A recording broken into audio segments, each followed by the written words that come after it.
Qual que é o assunto de hoje? E aí? É o seguinte, a gente tem que falar, quer dizer, né, em teoria eu tenho que falar, mas eu prefiro pensar que é a gente que vai falar. Eu tenho que falar sobre game feel, ou seja, o que que é o conceito de game feel,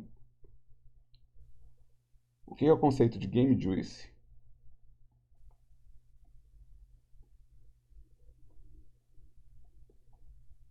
e como que isso afeta nossa animação de efeito visual, para a gente poder chegar no processo de fazer isso aqui, né? Ou seja, a nossa meta é animar esse tipo de coisa. De novo, isso vai ser um aspecto introdutório. É obviamente que VFX é uma área que você pode especializar e trabalhar com ela. Aliás, é uma das áreas mais carentes de profissional, tá? As áreas que mais precisa de mão de obra. É VFX. Todo mundo quer fazer personagem, mas ninguém quer fazer as coisas abstratas, né? Mas para poder chegar nisso aqui, a gente tem que seguir esse caminho aqui, ó, tá?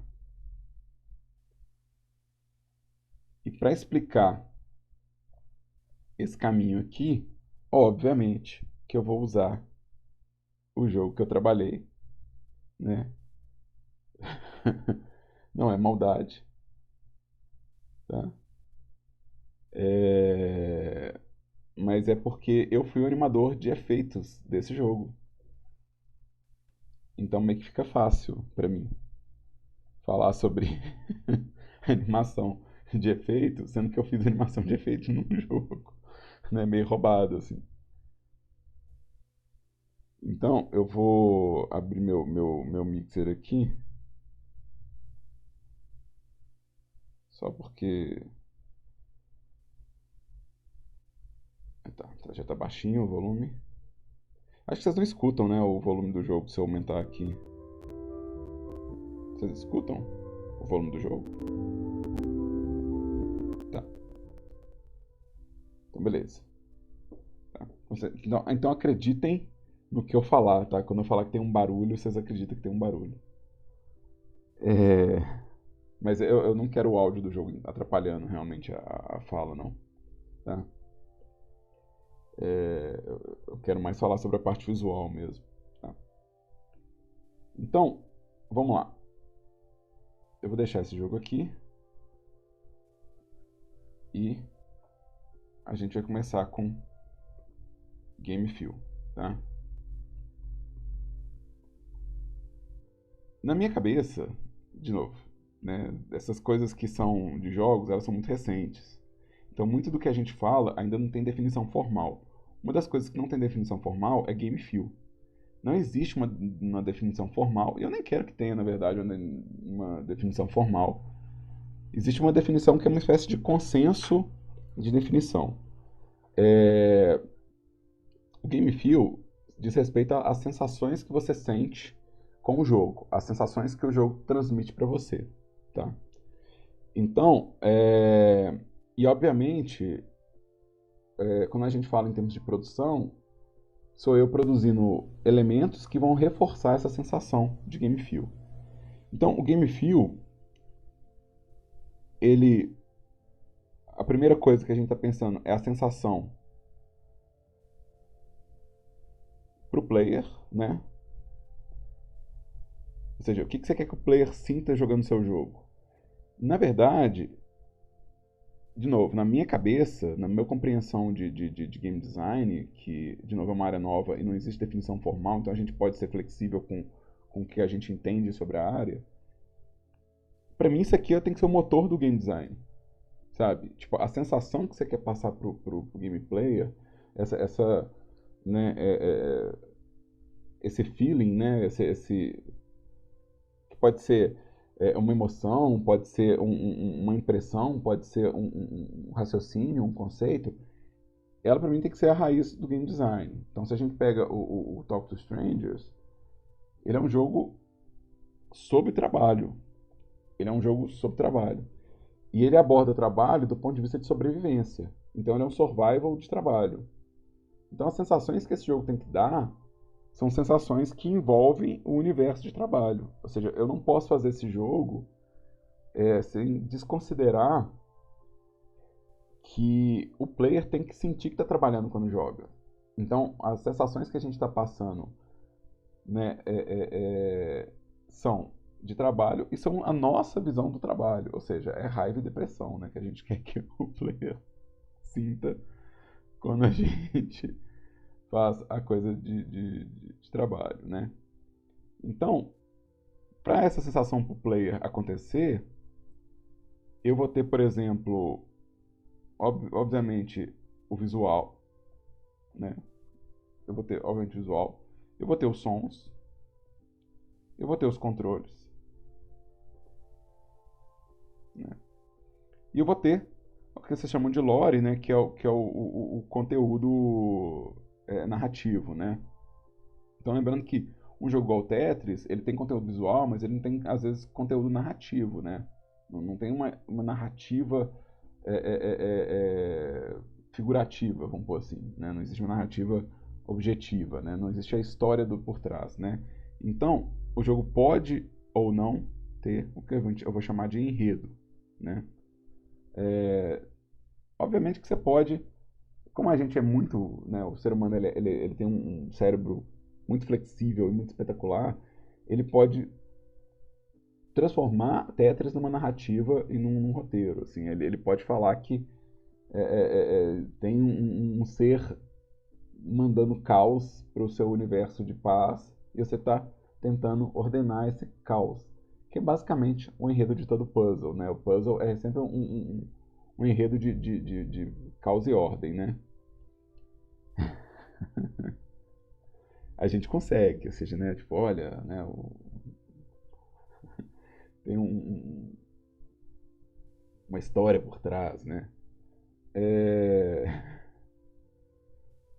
Mas a gente, na verdade, a gente modifica, né, esses elementos para atingir uma sensação para o player. Então, por exemplo, vamos pegar aqui o talk, eu vou abrir ele de novo para a gente ver a introdução dele.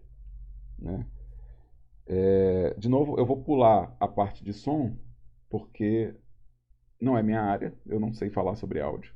Tá? Não é meu assunto, né, de controle, assim.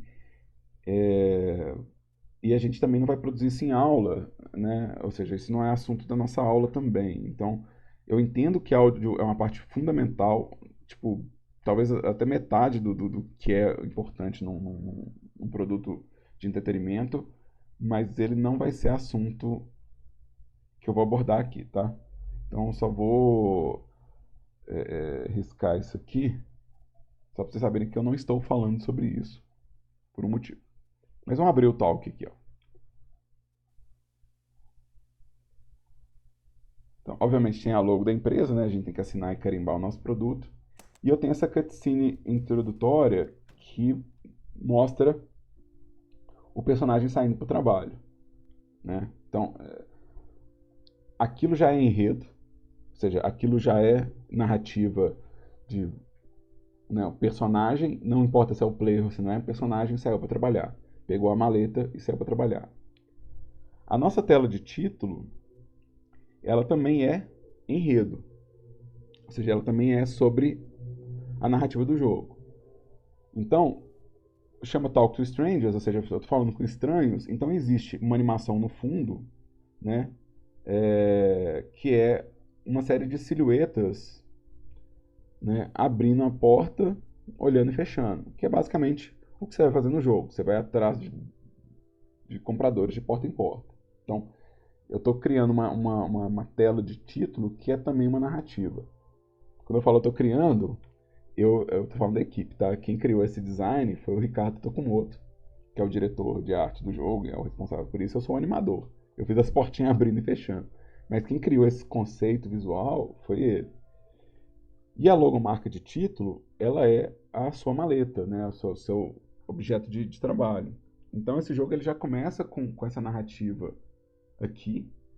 E para entrar no jogo, eu tenho que bater 3 vezes na tela. Se eu clicar uma vez só, ele me dá um knock. Eu tenho que bater 3 vezes, eu tenho que bater no jogo para começar a jogar. Isso é um reforço de sensação que dá uma certa graça para a interação do jogo. Ou seja, quando eu falo para o player, para ele entrar no jogo, ele já tem que comportar como vendedor, eu estou, ao mesmo tempo, reforçando a sensação e dando uma graça adicional para o produto. Né? Ou seja, é mais interessante do que só clicar e começar. No caso desse jogo, ou seja, no caso da narrativa desse jogo. E aí? A maleta abre. E aqui, ó, existe um outro elemento narrativo desse menu, que é esse aspecto estranho, né, da maleta ter uma espécie de superpoder. Isso está no lore do jogo. Nesse jogo, existem forças sobrenaturais. Isso faz parte do enredo desse jogo. Ou seja, apesar de ser um jogo de sobrevivência sobre trabalho, existe no universo do jogo um aspecto adicional que é uma força sobrenatural que a gente encontra citado em vários lugares do jogo, né? Por exemplo, se eu for no manual do jogo, né? O manual do jogo pra gente, ele é só enredo. Obviamente que você não precisa do manual para jogar esse jogo, porque esse é um jogo de escolha de diálogo. Então, um manual desse tamanho que a gente fez é quase só enredo.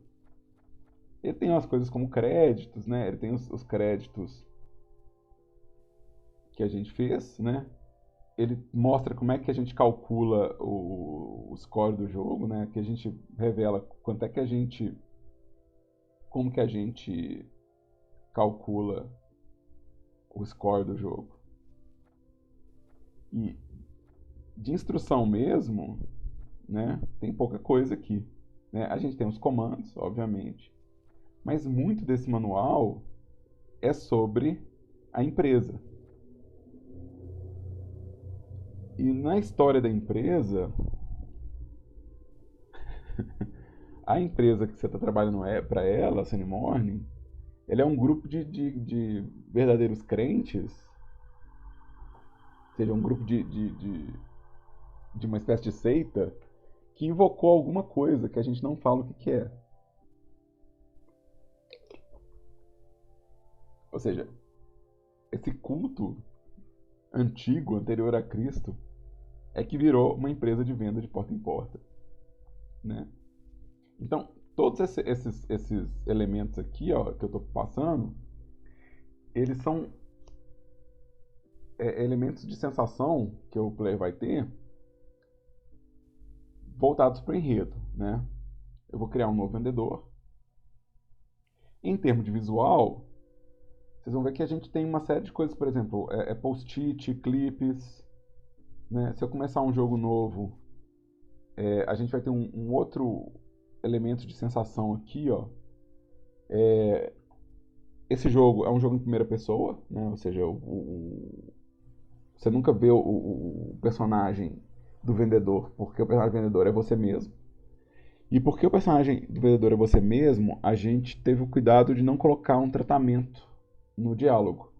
Ou seja, se você é uma menina e entrar como senhora, o jogo vai te tratar pelo sexo feminino. Então ele vai tratar a player como a player. Né? Se entrar com um senhor, ele vai te tratar como uma player. Ou seja, ele faz essa ponte direta da primeira pessoa. E ainda te dá a chance de você brincar com o seu crossdressing de jogo. Ou seja, se você é um cara, mas você quer jogar como senhora, você pode também. Né? Você pode fazer um leve roleplay nesse jogo. Que é um elemento importante aqui, né? Ou seja, você deixar um pequeno roleplay para o player nesse jogo é importante, porque é um jogo de sobrevivência. Se é um jogo de sobrevivência e é você que está tentando sobreviver, a sua sensação é mais forte. Eu não sei se vocês já repararam que a quantidade de jogo de sobrevivência que ele mantém em primeira pessoa. Exatamente por isso. Né? Porque quando você faz um jogo de sobrevivência em primeira pessoa, você player, está tentando sobreviver. E quando você faz um avatar, ele quase que salta para administração em termos de sensação. Né? Você está tentando manter aquele bicho vivo. Né? Isso rola um pouco no Don't Starve. Né? Don't Starve você está tentando manter o bonequinho vivo. Né? A sensação de morte ela é um pouco diferente né, se você jogar né, um jogo em primeira pessoa, né? Geralmente jogos de horror tem muito disso, né? Eles serem sobre de sobrevivência em primeira pessoa, né? Eles não põem um personagem, né? Porque quem tem que sentir medo é você, né? Não é o personagem. Né? Vocês já jogaram Soma, né? Soma tem essa coisa de terror e é primeira pessoa. Então eu vou entrar aqui. Aqui eu tenho um contrato de trabalho, ou seja, uma série de elementos do gráfico do jogo. Até você começar a vender, são elementos, até você entrar realmente na partida, são elementos que te dão essa sensação de trabalho, né? Então, você está lidando com contrato, com maleta, com post-it, né? Toda a interface gráfica é pensada nisso. Aqui eu vou na casa da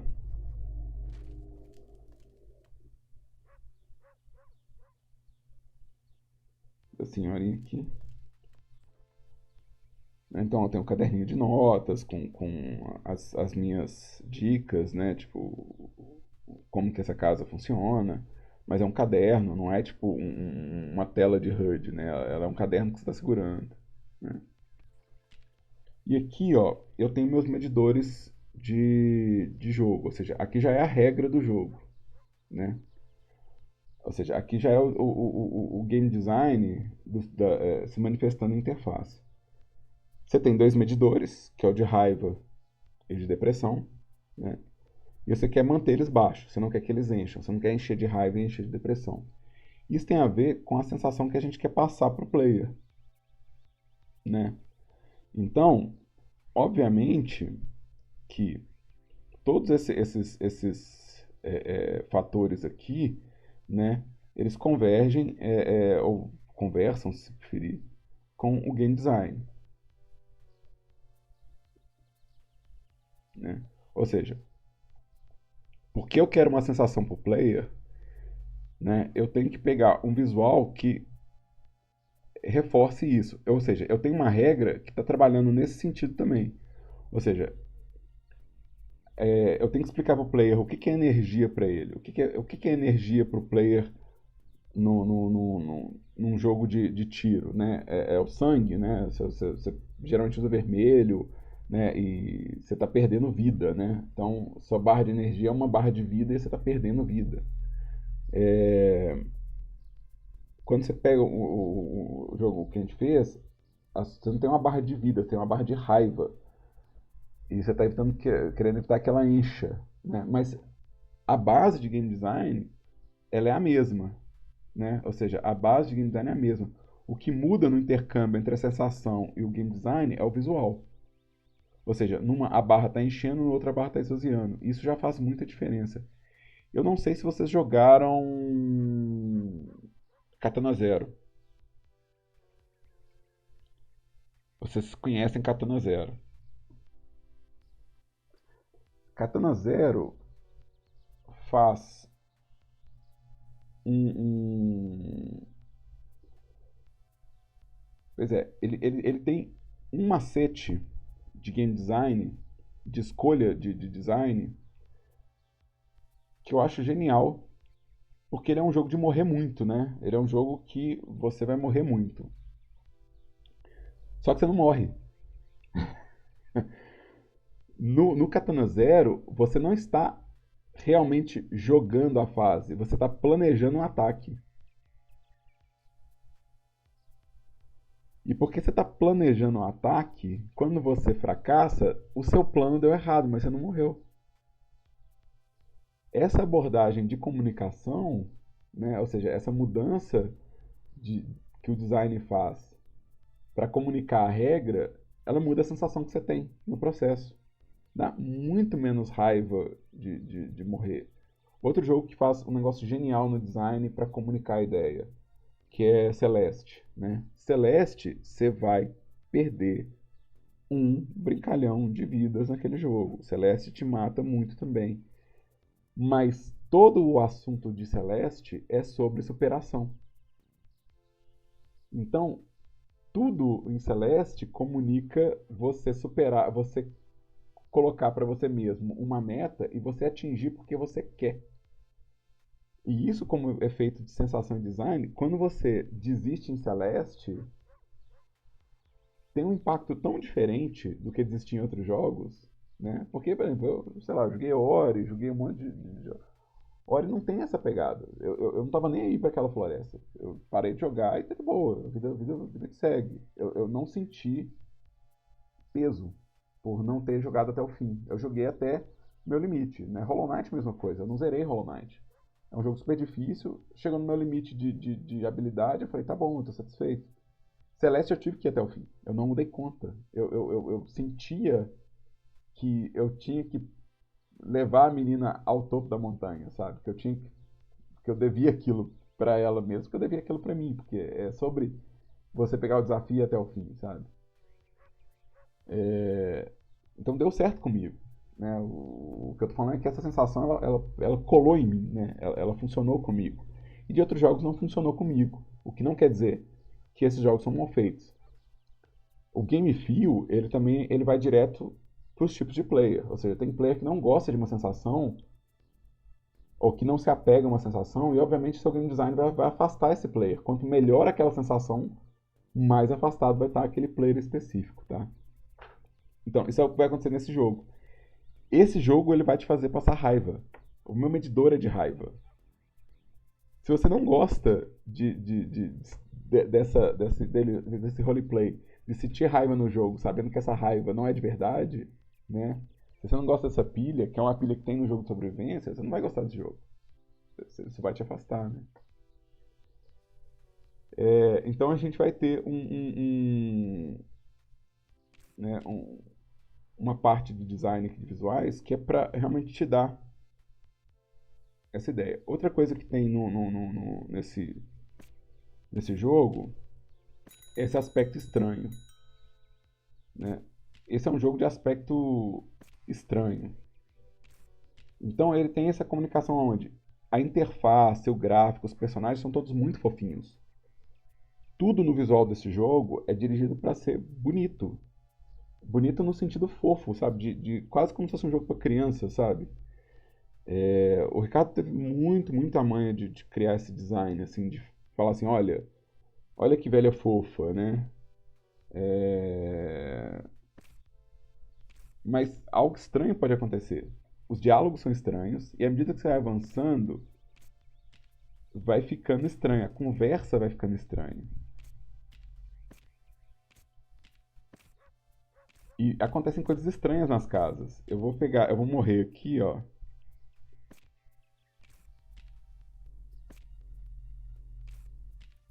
Eu vou morrer aqui nessa casa. Eu tô correndo o diálogo, tá, gente? Mas é basicamente ela. Isso aqui é o tutorial, falando que se você aceitar os biscoitos, você morre, e se você recusar os biscoitos, você vive. Né? Então eu vou aceitar os biscoitos. Ela tem um contrato falando isso. Essa velhinha tem um contrato falando que se você aceitar o biscoito, o jogo acaba. Aí você entra na casa e o jogo acaba. E olha a tela.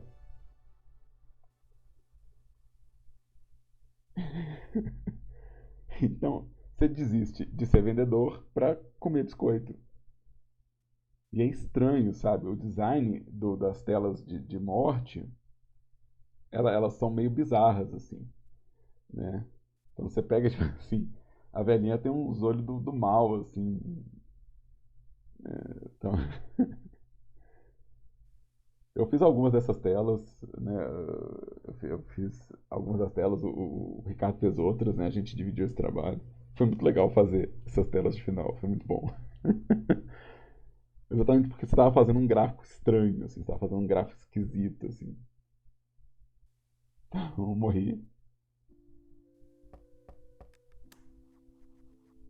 Eu vou criar um novo vendedor aqui. Então a gente tem que colocar também no visual do jogo, ou seja, o meu visual do jogo, ele tem que comunicar que você está vivendo, você está morrendo, você tá indo bem ou está indo mal. Né? Ele tem que comunicar também essa estranheza do universo que você está nele. Né? Eu quero ver se eu consigo morrer aqui de raiva, pra vocês verem tipo, como que o visual vai sendo afetado quando eu começo a passar raiva. Aqui, ó, tem um negócio estranho que eu acho interessante. Na janela tem uma pessoa que aparece fazendo anotações.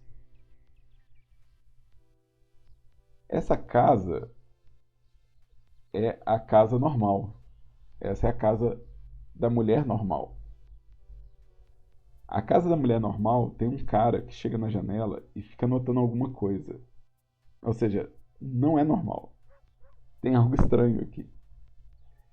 Essa animaçãozinha aqui, ó, esse visual que tem nessa janela, ele é feito para dar essa sensação de estranheza. E funciona. Isso funciona. Todo mundo que eu vi jogando no online, na hora que via essa pessoa na janela, ficava assim, o que está acontecendo aqui? E essa é exatamente a sensação que a gente queria passar, que é o que está rolando. Né? Essa é a casa que tem que te dar essa sensação de o que está rolando. Aí eu vou entrar em várias casas, eu quero subir o meu medidor de raiva.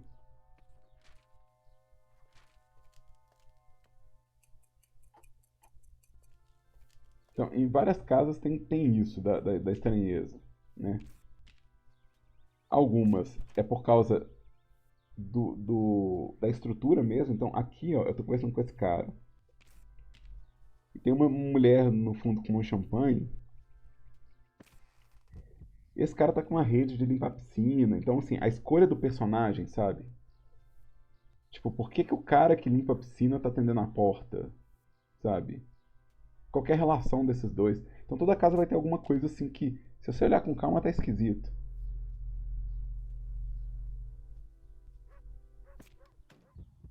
Aqui, ó. Minha raiva aumentou aqui um pouco. Quero aumentar mais essa raiva. Ou a depressão.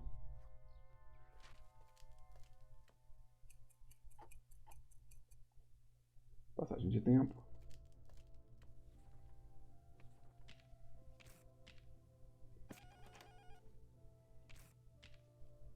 Aqui,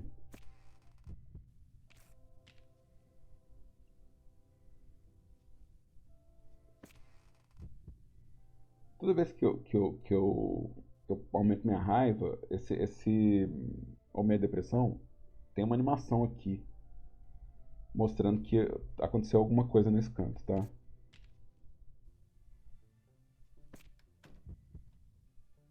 E quando chega um certo nível, ele já começa a soltar uma partícula aqui, ó. Era isso que eu queria mostrar, ó. À medida que você vai piorando a situação, isso aqui vai ganhando um extra de comunicação.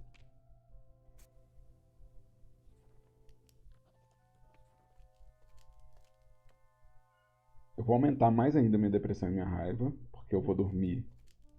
Isso aqui, ó, por exemplo, o gráfico do hotel, a cama, ela vai ficando mais bagunçada se você tá com uma sensação ruim aqui, ó. Então, se você tá com a raiva baixa e a depressão baixa, a cama fica toda arrumadinha.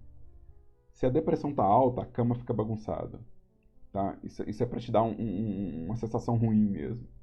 Outra sensação ruim que tem no hotel é que de tempo em tempo passa uma pessoa e essa pessoa olha pra dentro do seu quarto. Tipo, o seu quarto ele é no térreo com a janela pra rua. E tem sempre alguém passando e olhando, sabe?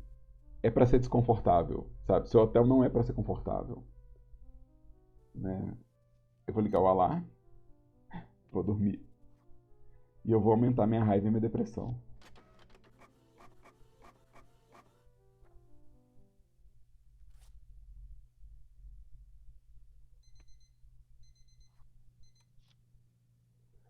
Olha só, isso aqui, ó, é pra gerar essa sensação de estresse no player. Ou seja, na hora que você tem um nível muito alto de depressão, não só ele está soltando a partícula, como ele está tremendo também. E agora minha raiva também tá emitindo isso aqui.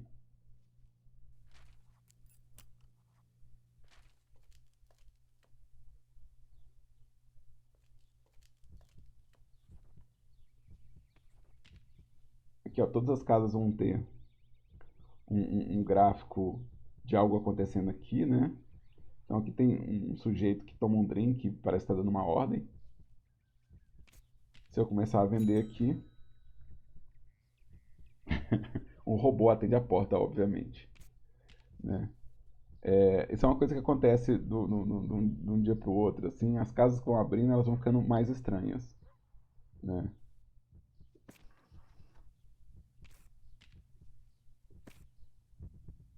Olha o meu nível de depressão, como é que já tá aqui.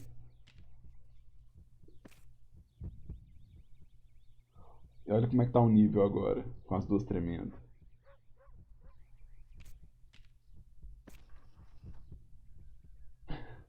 Eu acho que eu vou morrer de raiva.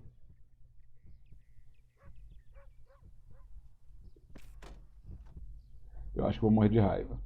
Olha só, vamos lá. Rabisquei. Isso veio, estourou. E aí vem a tela de game over. Eu morri de raiva.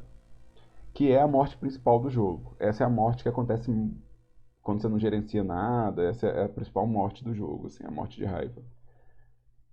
Você abandona o trabalho, chuta, tudo, né? Você não consegue atravessar a semana, né? Você não conseguiu ir até o fim da semana trabalhando. Então, o que eu quero falar com isso aqui? Deixa eu minimizar isso aqui, deixa eu puxar minha tela aqui. Quando a gente tá indo pro jogo, né, e você está definindo o que vai aumentar essa sensação para o player, você tem uma série de coisas que você pode escolher, né? Eu não estou cobrindo aqui, por exemplo, eu falei sobre o enredo, né, como que vários dos elementos que estão ali são a história que eu estou colocando, então quando eu falo que tem algo de sobrenatural no jogo, é obviamente que isso é narrativa, né? Não existe nada de sobrenatural no jogo, porque ele é um código, ele é um software, né? Então não existe nada realmente sobrenatural. Quem faz a transposição entre eu falar que é sobrenatural e o fato de ser sobrenatural é a interpretação do player. Os controles tem uma série de ajustes que você pode fazer para melhorar uma sensação dentro de um jogo. Eu não sei se vocês já jogaram é, é, a série do Mario, do Super Mario, né? Não sei se vocês conhecem o Super Mario. Né? Tipo assim, às vezes eu falo brincando, mas às vezes eu tenho que pensar isso mesmo. Eu realmente não sei se vocês jogaram Super Mario. Mas Super Mario é muito legal, por exemplo, quando você chega num espaço escorregadio. Dá pra sentir muito bem que o espaço é escorregadio pelo controle, sabe? Você tem que ficar mais tempo puxando pro outro lado para poder fazer a freada, né? Então, eles conseguem no controle te dar uma sensação muito eficaz. É chato, eu odeio escorregar, mas mas é muito eficaz. Você realmente não sente que está escorregando, né? Então, e isso você faz mudando os gráficos de aceleração e desaceleração, né,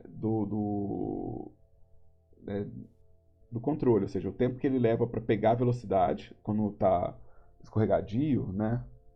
Ou seja, na hora deixa eu apagar isso aqui, né? Então, quando você tem uma coisa que é escorregadia, você demora muito para chegar na velocidade que você quer, né? E quando você para, ele demora muito para chegar no zero. Então esse gráfico ele é super esticado. Você demora muito tempo para conseguir pegar a velocidade e, né, você custa parar. Se a coisa tem um atrito muito alto, né, rapidinho você chega na velocidade máxima e rapidinho você para. Então, essa diferença do gráfico faz uma sensação toda diferente no controle do player.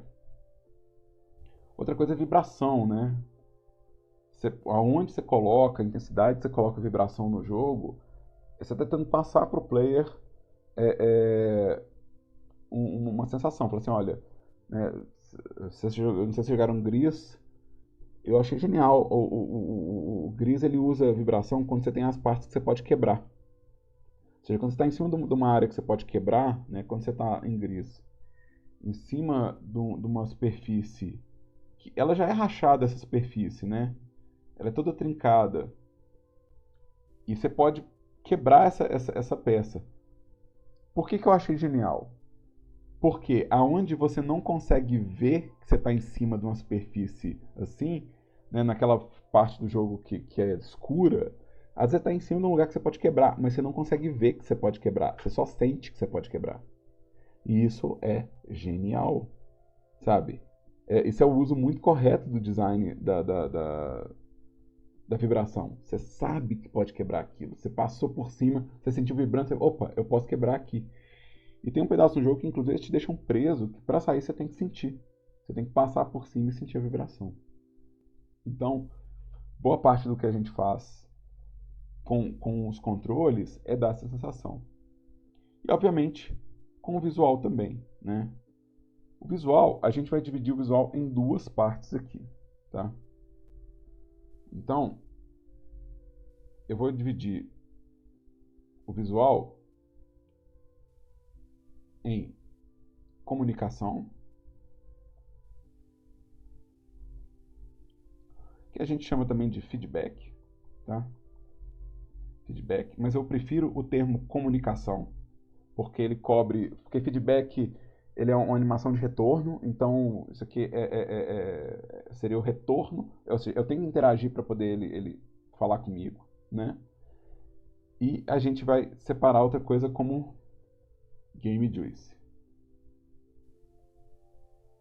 Tá? Então, eu quero ter as duas coisas no meu jogo. E as duas coisas, inclusive, elas podem ser effects. Tá? As duas coisas podem ser efeito. Vamos voltar para o talk. De novo, eu sou um animador de efeito disso aqui. Então, muito do que eu fiz não está comunicando nada. Está só existindo. E tem coisas que estão comunicando. Então, eu vou jogar aqui. Qual casa que eu não fui? Vou na casa do cachorro.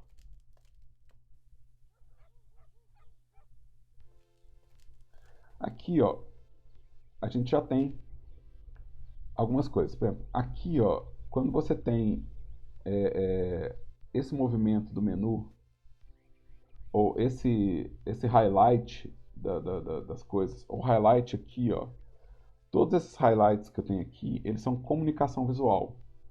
Eles me falam que eu estou sobre alguma coisa e aonde que eu vou selecionar, né? Na hora que eu clicar em um, ele rasga, fala, não, essa opção foi embora e tá vindo outra. Esse rasgado é uma animação bonitinha, mas que ela só comunica que está trocando de opção, tá? A animação de batida aqui, ó, ela é uma ilustração do som. Ela já é meio extra, assim como o cachorro. Ou seja, esses menus aqui, ó, e essas highlights, eles são comunicação, eles são feedback. Meu mouse está aqui, meu mouse está aqui. Existe uma opção de clique aqui. O cachorro não. O cachorro é só uma gracinha que a gente faz. Aliás, todo mundo quer clicar no cachorro quando vem aqui e fazer carinho no cachorro. Mas ele é só uma animação de cenário. Ele é só para o jogo ficar mais agradável visualmente. Quando a gente chega nesse tipo de animação, que é a animação que ela não tem função direta, a função dela é indireta, a gente já está falando sobre suculência do jogo, sobre o jogo ter algo de suculento, né? As animações, por exemplo, na praça, tem um highlight passando. Então, se você olhar para a praça, tem um highlight passando. Essa animação, ela tá só comunicando que você pode clicar ali, ó.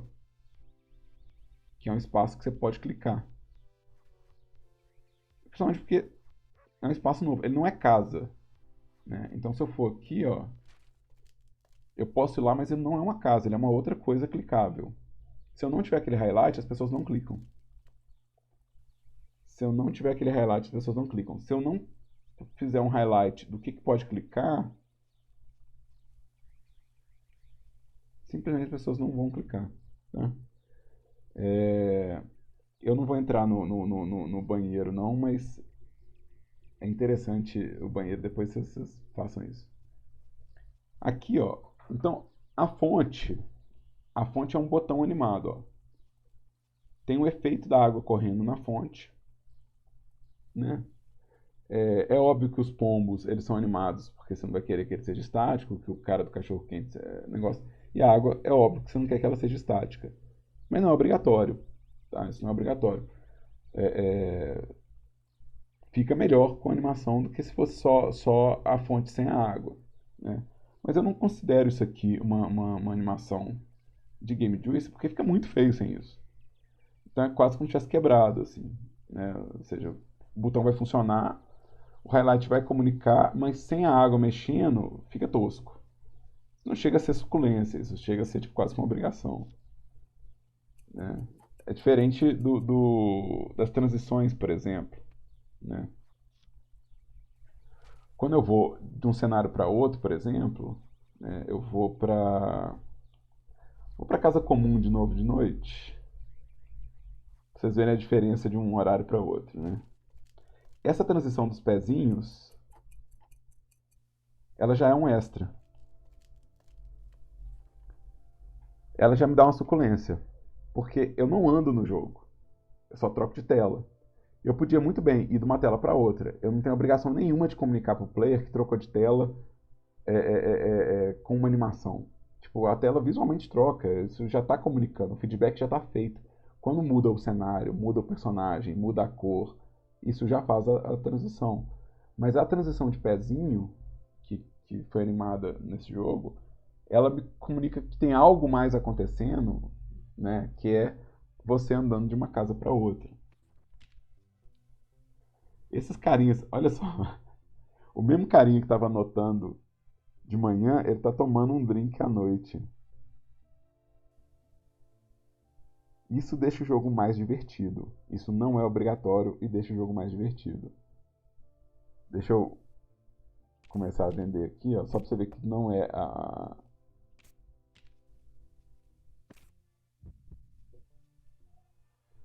Quem que é esse cara exatamente? E não ter resposta é importante para esse jogo, viu? Porque tem que ser estranho, né? Então, quem que é esse cara? Quem que é esse cara? Aqui, ó, mais uma vez, tudo que você pode clicar nesse hotel tem um highlight passando, ó. Tem uma animação de algo passando, ó, que é feedback, tá?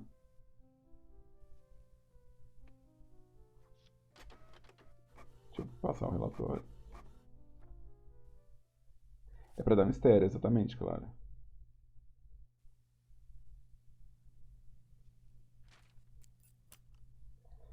E aí, deixa eu ir na casa arrepiante. Mentira, deixa eu ir na casa quebrada. Casa quebrada é mais legal. A casa quebrada tem uma série de animaçõezinhas que deixam ela mais quebrada. Então, ela tem a panela no fogo e a fumaça, as faíscas na tomada, a água escorrendo, né? Quanto mais coisas eu colocar aqui de efeito, mais quebrada ela vai ficar. Obviamente que tem um limite, né? Que é o limite de prazo de produção, né? Existem uns limites aqui nesse jogo que eu não posso ultrapassar, né? Se eu colocar muito mais animação numa casa do que na outra, vai dar uma estranheza, né? Então, existem uns limites de aplicação. Mas o fato de eu ter feito 4 animações aqui já é bem interessante. Eu tenho uma animação para o fogo, uma para a fumaça, uma para faísca e uma para água. Você tem 4 animações aqui, ó, que explicam a mesma coisa, que a casa está com defeito. Eu não vou tocar essa campainha. Eu quero que ele atenda a porta.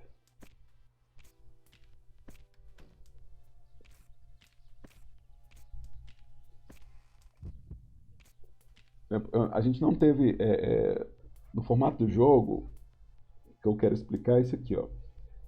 Não tem animação nas faíscas aqui nesse sprite. Não é como o jogo foi programado. Se eu animasse isso aqui, o Dilly ia ter que fazer um código só para esse sprite ficar animado. E não tinha tempo nem prazo para isso. Assim, não era possível fazer dentro do espaço de produção do jogo. Né? Então, isso comunica que está com uma coisa perigosa e não está animado. E isso fala um pouco sobre essa lógica de... Existe a diferença entre o que você está fazendo por comunicação e o que você está fazendo porque fica mais interessante. Sabe? Então, obviamente que fica mais interessante se eu colocar as faíscas animadas aqui, né, do que só a água escorrendo. Ou seja, a água escorrendo, né, né, se vamos supor, se eu deixar só as faíscas e não tiver água escorrendo, a soma dos dois é mais interessante do que só um. Ou seja, o perigo aqui é muito maior, né? Porque eu tenho essas duas animações de efeito aqui. Ia ser maior ainda se tivesse animação aqui, ó. Se tivesse uma animação aqui, ainda ia ser maior a sensação.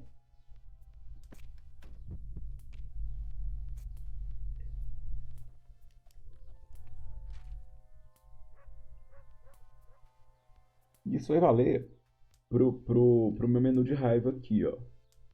Eu não preciso dessas partículas para poder explicar que ele está com raiva. Isso aqui é só para reforçar a sensação. O que isso quer dizer? Quer dizer que toda vez que você tem uma coisa que é um reforço sensorial,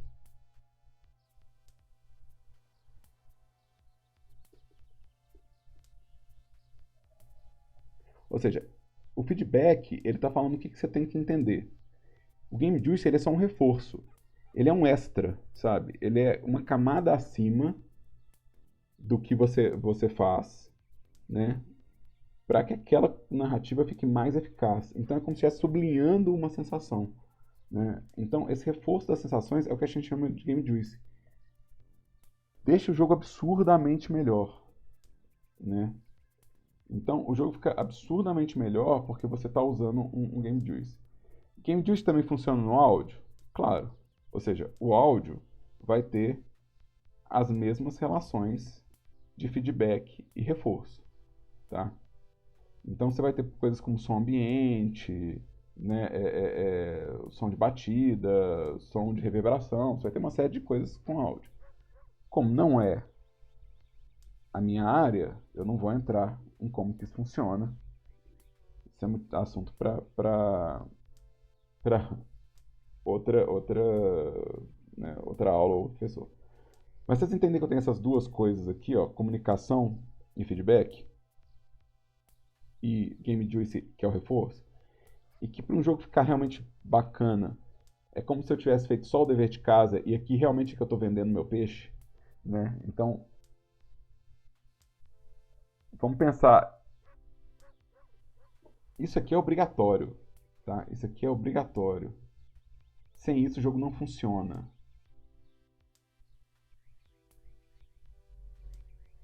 Isso aqui é extra. Mas hoje em dia já é uma realidade de mercado que você não consegue ficar sem. Deixa eu ir na Casa Sinistra só porque a Clara pediu e eu quero atender ela. Vou na Casa Sinistra. Essa daqui, né, que você quer ir?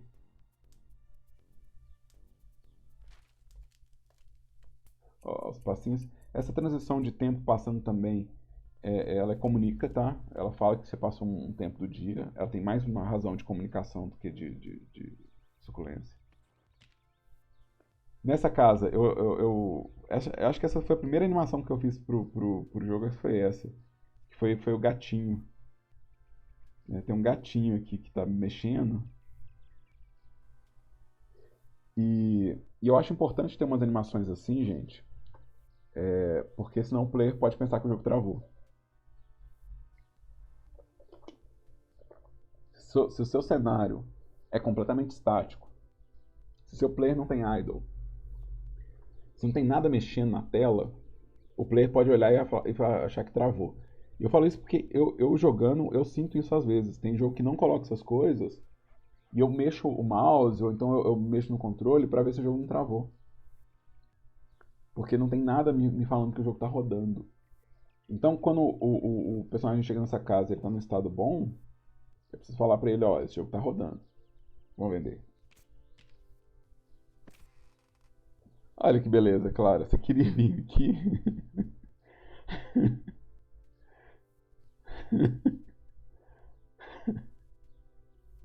É isso que tem aqui nessa casa.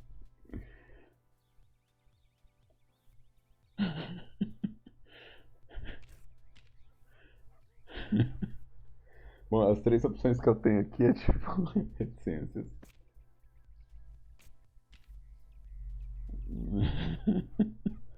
Uma gracinha. Então, que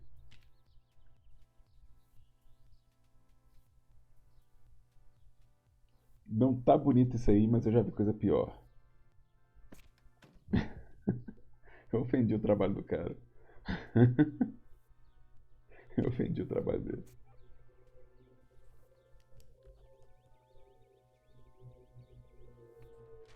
Você acha que não deu trabalho fazer aquelas marcas todas?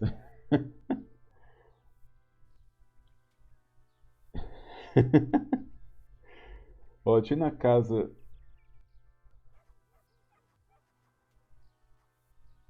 Qual casa que é legal à noite? Eu gosto da casa. Essa casa à noite. Que é meu chefe.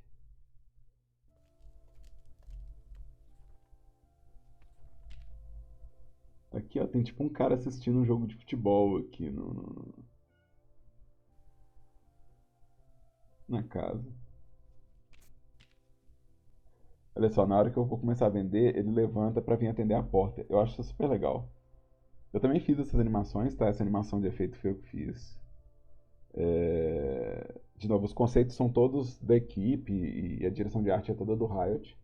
Então eu sou animador mesmo em várias dessas coisas. Em algumas eu tive a ideia. Então essa daqui é uma das que eu sei que eu participei da ideia, sabe? E eu acho legal que, tipo assim, tem um jogo de futebol e o cara atende pra a porta. Então, diferente da casa da mulher normal, quem tá vindo atender a porta é a pessoa. Por que que eu acho importante essa suculência aqui, ó? Por que que eu acho importante essa suculência? Se toda casa que eu vou, os bonequinhos ficam em loop aqui, nada muda, a casa da mulher estranha fica menos estranha, sabe? A casa da mulher estranha, tipo assim, ah, então tem um ciclo de animação que rola aí. Mas se eu mostro que o ciclo ele pode mudar quando você clica, ou seja, que uma pessoa pode ser a pessoa que está atendendo, então eu estou realmente falando que na casa da mulher tem duas pessoas e que não é ela que está lá na janela, sabe? Não é um erro, não é um bug, não é nada de errado naquela casa na programação, é realmente de propósito. E como o jogo ele fala sobre estranheza, eu preciso que as coisas que estão erradas nesse universo, elas sejam propositais. Elas não sejam só acidente. E quando for acidental, eu tenho que estar muito consciente dela. Olha o meu chefe segurando um bebê.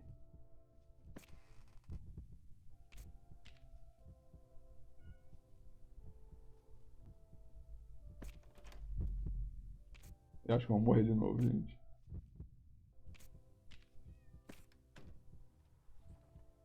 Obviamente eu morri de novo.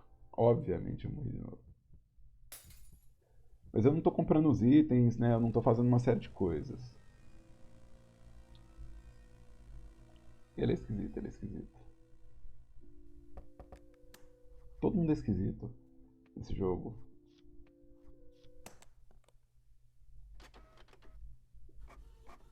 É. Muito, muito feliz. É estranho, gente, muito feliz.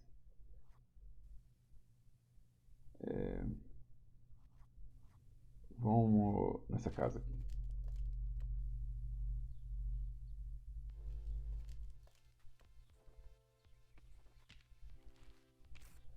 quero chegar no hotel.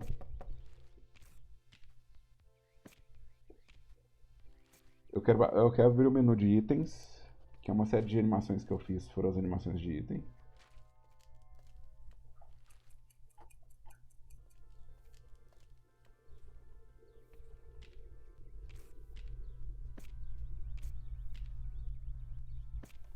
Eu adoro essa casa.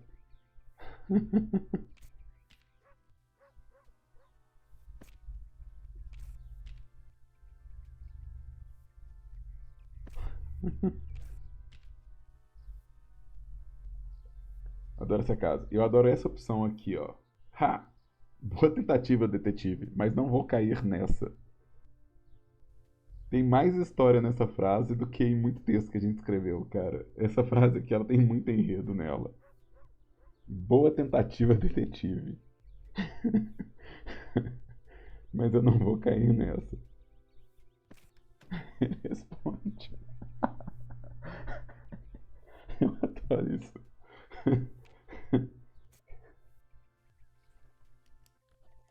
Genial.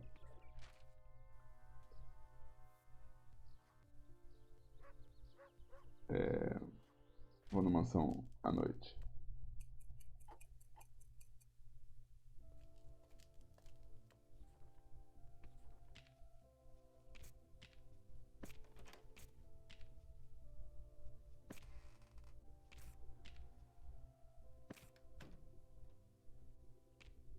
Vamos lá.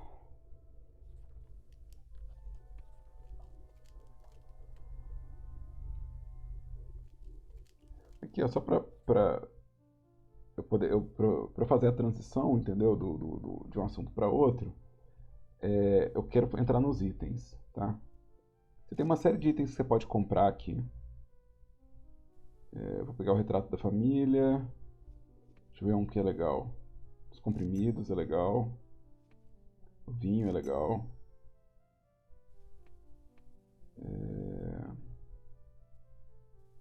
Quadrinho é legal. E pegar o café. Pegar um café. Vou pegar tudo. Eu tô com dinheiro.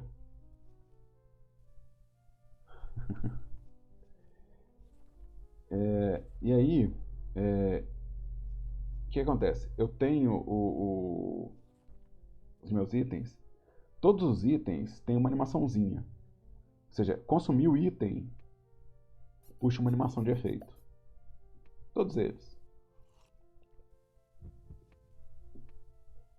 Essas são animações que eu fiz e que eu posso abrir para vocês como que eu fiz e falar sobre o processo de fazer essas animações.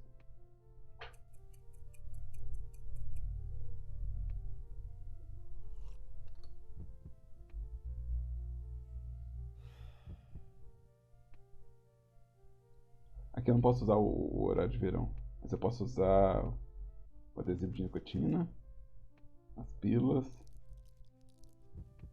o vinho. E aí? Gastei todos os itens também. Vamos usar o capacitor de fluxo, que volta no tempo.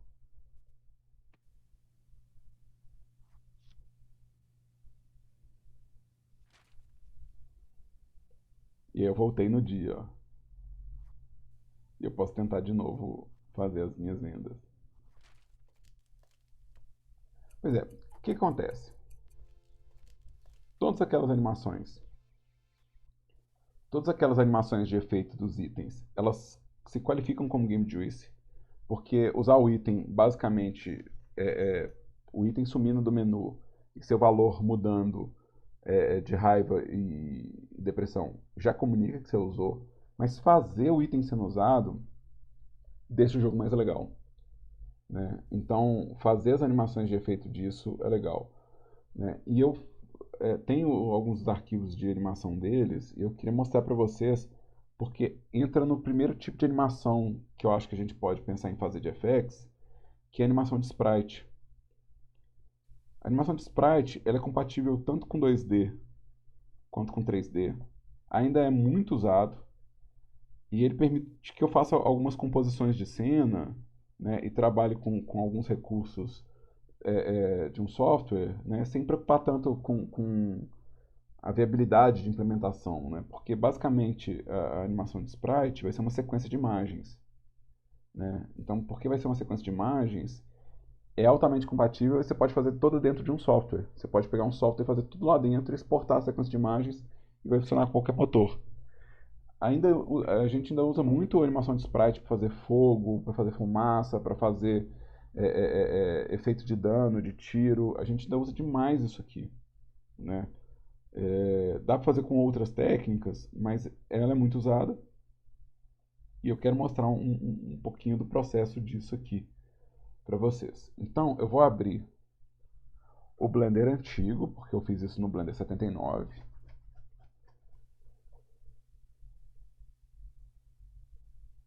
Então, isso foi feito antes de sair a versão oficial do Blender 2.8. Então, eu vou ter que usar a versão antiga, mas tudo que eu estou fazendo no Blender antigo, obviamente, dá para fazer no Blender novo, né?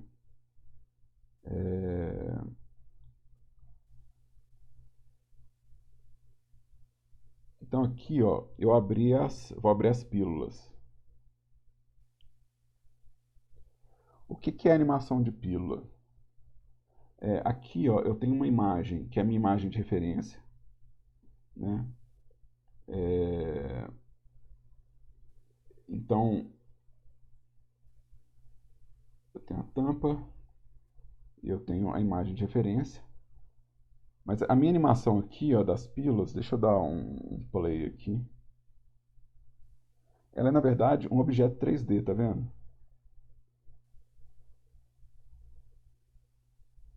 Então, o que eu fiz aqui, ó, eu tenho um objeto tridimensional.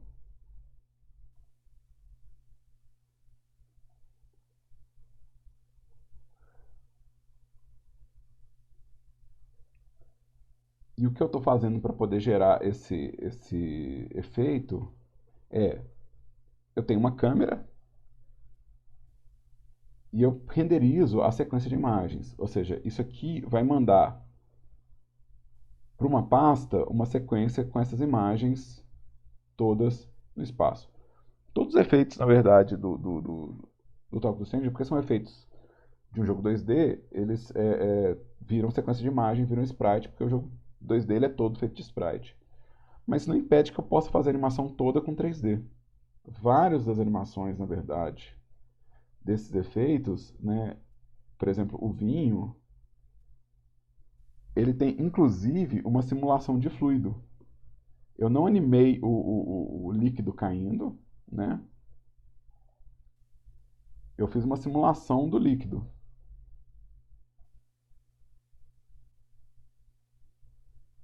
Né? Então,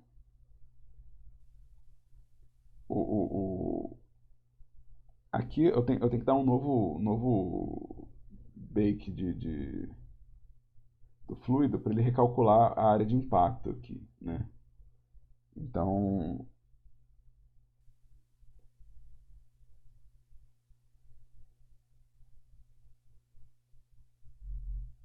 deixa eu...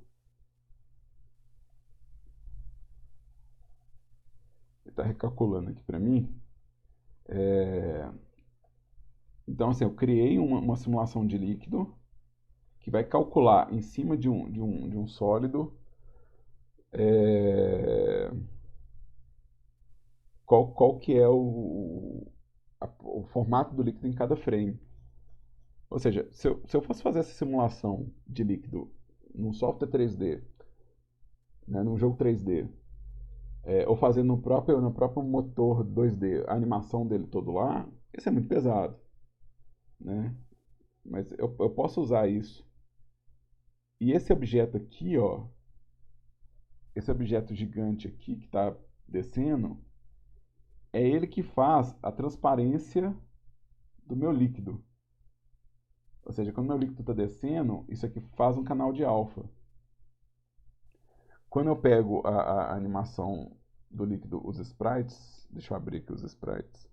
Claro, eu espero que eu consiga chegar nessas partes de simulação com vocês, mas ela demora um pouquinho mais, tá? A gente vai começar com coisas mais simples, tá? Mas, de novo, esse negócio você pode cobrar de mim mais pra frente, falar assim, ô Daniel, e a simulação de líquido, como é que faz? Aí eu mostro mais pra frente, tá?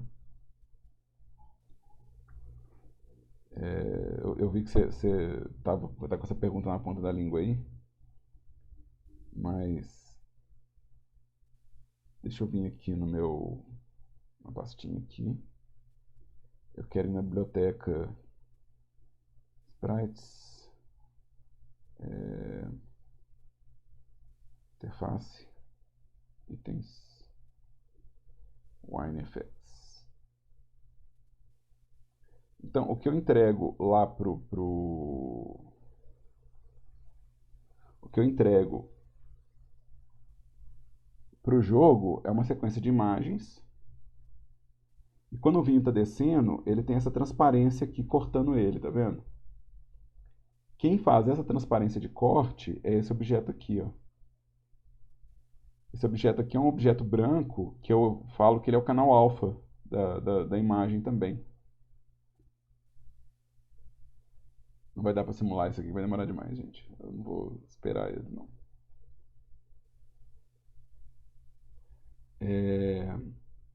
Deixa eu abrir o quadrinho, que é outro objeto 3D, tá vendo? É um objeto 3D muito simples. Né? É um objeto 3D absurdamente simples. Que tem deixa eu dar um hide na câmera aqui. Que tem um rig que deforma ele. Então, isso é um rig normal que está deformando ele aqui.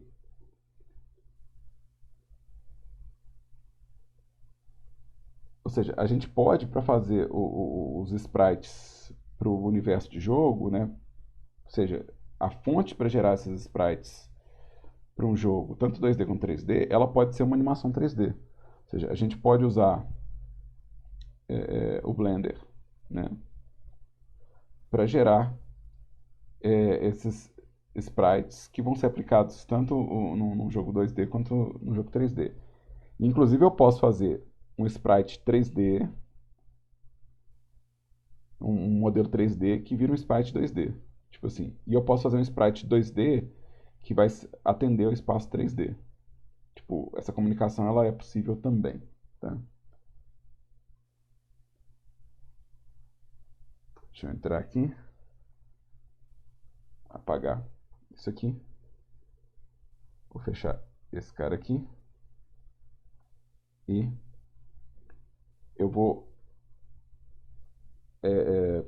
pausar a gravação aqui. Eu vou encerrar essa gravação aqui porque eu quero separar em dois vídeos a parte de o que é o conceito do que a gente está fazendo, do que é a prática de fazer. Tá? Então eu vou encerrar essa primeira parte da explicação aqui e depois eu faço um novo vídeo explicando o resto.